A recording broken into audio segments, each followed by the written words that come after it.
ഇതെന്താണെന്ന് മനസ്സിലായോ? ഇതാണ് നമ്മുടെ സ്റ്റാർ ഫ്രൂട്ട്, അല്ല കാരംബോള എന്ന് പറയും, ചതുരപ്പുളി എന്നൊക്കെ പറയുന്ന ഫ്രൂട്ടാണ് ഇത്. ഇതുകൊണ്ട് നമുക്ക് നല്ല ടേസ്റ്റി ആയിട്ടുള്ളൊരു ജ്യൂസ് ഉണ്ടാക്കാം. ഇതുണ്ടാക്കുന്നത് വിശദമായിട്ട് ഞാൻ മുഴുവൻ വീഡിയോ എനിക്ക് എടുക്കാൻ പറ്റില്ല, അതുകൊണ്ട് വിശദമായിട്ട് ഡിസ്ക്രിപ്ഷൻ ബോക്സിൽ ഇതിൻ്റെ ഇൻഗ്രീഡിയൻസും ഉണ്ടാക്കുന്ന വിധവും പറഞ്ഞിട്ടുണ്ട്. ആദ്യം ഒരു പാത്രത്തിൽ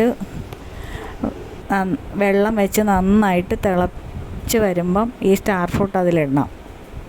എന്നിട്ട് നന്നായിട്ട് വെട്ടി തിളച്ച് കഴിയുമ്പം അത് കോരിയെടുത്ത് മാറ്റി വെക്കണം.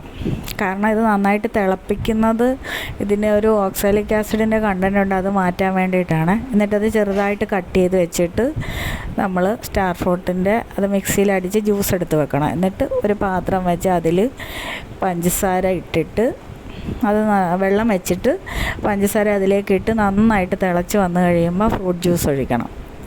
ആ ഫ്രൂട്ട് ജ്യൂസ് ഒഴിച്ച് നന്നായിട്ട് വെട്ടി തിളച്ച് വന്നു കഴിയുമ്പോൾ നമ്മുടെ സ്റ്റാർ ഫ്രൂട്ടിൻ്റെ സ്ക്വാഷ് റെഡി ആയിട്ടുണ്ട്. ഇത് നല്ല ടേസ്റ്റി ആയിട്ടുള്ളൊരു സ്ക്വാഷാണ്. എല്ലാവരും ഒന്ന് ഉണ്ടാക്കി നോക്കണം. എനിക്ക് വിശദമായിട്ട് ഫുള്ള് വീഡിയോ എടുക്കാൻ പറ്റിയില്ല, അതുകൊണ്ടാണ് ഇങ്ങനെ ഇടേണ്ടി വന്നത്. പക്ഷേ വിശദമായിട്ട് ഡിസ്ക്രിപ്ഷൻ ബോക്സിൽ ഞാൻ ഇതിൻ്റെ ഇൻഗ്രീഡിയൻസ് എല്ലാം കൊടുത്തിട്ടുണ്ട്.